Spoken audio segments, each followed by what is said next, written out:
Hello friends, welcome back to my YouTube channel. ഞാൻ എവിടേക്കാണ് സാരി ഉടുത്ത് നിൽക്കുന്നതെന്നല്ലേ, ഒരു സ്ഥലം വരെ പോകാനാണ് കേട്ടോ.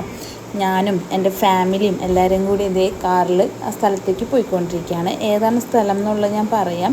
നിങ്ങൾ പുറത്തേക്ക് നോക്കിയാൽ മഴയൊന്നും പെയ്യുന്നുണ്ടോ? മഴയൊന്നും കാണുന്നില്ലല്ലേ? അതിൻ്റെ ധൈര്യത്തിലാണ് ഞാൻ ഈ സാരി എടുത്ത് കൊടുത്തത് കേട്ടോ. പക്ഷേ മഴ ചെറുതായിട്ട് പൊടിഞ്ഞു തുടങ്ങി. ഞാൻ പറഞ്ഞ സ്ഥലം എത്തി. ഇതാണ് കേരള പഴനി, നമ്മുടെ തൃശ്ശൂർ ജില്ലയിലുള്ള കേരള പഴനി. കാറ് പാർക്ക് ചെയ്ത് ഞങ്ങളിതേ അടിവാരത്തുള്ള ഗണപതി കോവിലിലേക്ക് കയറി കേട്ടോ. ദീപാരാധന സമയമായിരുന്നു കേട്ടോ അമ്പലത്തിൽ.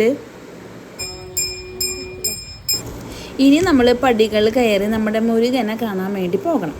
അപ്പോൾ കേരളത്തിലും ഒരു പഴനി ഉണ്ടെന്ന് ഇപ്പോഴും അറിയാത്ത ഒരുപാട് പേരുണ്ട് കേട്ടോ. അവർക്കൊക്കെ അവരുടെ അറിവിലേക്ക് വേണ്ടിയിട്ടാണ് കേട്ടോ ഈ വീഡിയോ ചെയ്യുന്നത്. തൃശ്ശൂർ ജില്ലയിലെ പുത്തൂർ ഗ്രാമത്തിലാണ് ഇത് സ്ഥിതി ചെയ്യുന്നത്. അതുപോലെ ഒരു മണലിപ്പുഴ ഇതിനരികിലൂടെ ഒഴുകുന്നുണ്ട്. അത് രാവിലെ വന്നാൽ ശരിക്കും കാണാൻ പറ്റും. ഇപ്പോൾ രാത്രി ആയതുകൊണ്ട് എനിക്ക് കാണിച്ചു തരാനൊന്നും പറ്റില്ല കേട്ടോ. ശരിക്കും നല്ല ഭംഗിയാണെന്നാണ് പറയുന്നത്. അതുപോലെ തന്നെ ഈ അമ്പലത്തിന് ശരിക്കും പറയുന്ന പേര് ചോച്ചേരിക്കുന്ന് ശ്രീ സുബ്രഹ്മണ്യ സ്വാമി ക്ഷേത്രം എന്നാണ് കേട്ടോ. പിന്നെ തമിഴ്നാട്ടിലെ പഴനിയെ പോലെ തന്നെ സമാനമായിട്ടാണ് ഇത് കുന്നിൻ മുകളിൽ സ്ഥിതി ചെയ്യണം. അതുകൊണ്ട് തന്നെ ആ ഒരു നമ്മുടെ തമിഴ്നാട്ടിലെ പഴനി പോലെ തന്നെ നമുക്ക് ശരിക്കും ഇത് ഫീൽ ചെയ്യും. അതുപോലെ പടികൾ കയറി വേണം ക്ഷേത്രത്തിലെത്താനായിട്ട്. നോക്ക്, മഴയും അതുപോലെ ഈ ക്ലൈമറ്റ് തന്നെ ശരിക്കും വല്ലാത്തൊരു അനുഭൂതിയായിരുന്നു കേട്ടോ. മഴ ശക്തിയായി, ശരിക്കും മഴ ശക്തിയായി. ഞാനും എൻ്റെ അമ്മയും ഒരു കുടക്കീഴിലാണ് ഇതിൽ നിന്നെല്ലാം ഷൂട്ട് ചെയ്തുകൊണ്ടിരിക്കുന്നത്. അതിൻ്റെ കുറേ പോരായ്മകളുണ്ടാവും. എന്നെക്കൊണ്ട് പറ്റുന്ന രീതിയിൽ ഞാൻ മാക്സിമം വീഡിയോ കവർ ചെയ്യാനായിട്ട് ശ്രമിച്ചിട്ടുണ്ട്.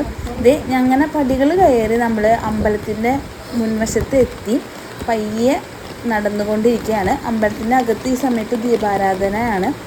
ആ സമയത്താണ് ഞങ്ങൾ എത്തിയത്. 6:45 എത്തിയപ്പോൾ. അപ്പോൾ ദീപാരാധനയായിരുന്നു കേട്ടോ. അമ്പലത്തിനകത്തേക്ക് നമുക്ക് ക്യാമറ പ്രവേശനം ഇല്ലാത്തതുകൊണ്ട് അകത്തെ കാഴ്ചകളൊന്നും കാണിച്ചു തരാൻ പറ്റില്ല കേട്ടോ. നമ്മുടെ മലയാളികൾ മാത്രമല്ല, തമിഴായിട്ടുള്ള ആളുകളും അവിടെ അമ്പലത്തിൽ കുറേ ഉണ്ടായിരുന്നു കേട്ടോ. പിന്നെ മഴ ശക്തമായി. അതുപോലെ ഞങ്ങൾ തൊഴുത് ഇറങ്ങിയത് എനിക്ക് വീഡിയോയിൽ പകർത്താൻ പറ്റിയില്ല. അതിന് ശേഷമുള്ള കാഴ്ചകളായിരുന്നു ഇത് കേട്ടോ.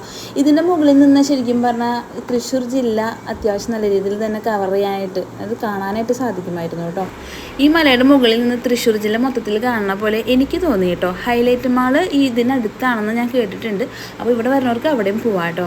അതുപോലെ തന്നെ മഴ തോർന്നു. ഞങ്ങളെല്ലാവരും അമ്പലത്തിൽ നിന്ന് പടി ഇറങ്ങുകയാണ്. അപ്പോൾ പടി ഇറങ്ങുന്ന കാഴ്ചയും കൂടി നിങ്ങൾക്ക് ഞാൻ കാണിച്ചു തരാം. അടുത്തൊരു വീഡിയോ ആയിട്ട് ഞാൻ വീണ്ടും വരുന്നതായിരിക്കും. അതുവരെ ടാറ്റാ, ബൈ ബൈ.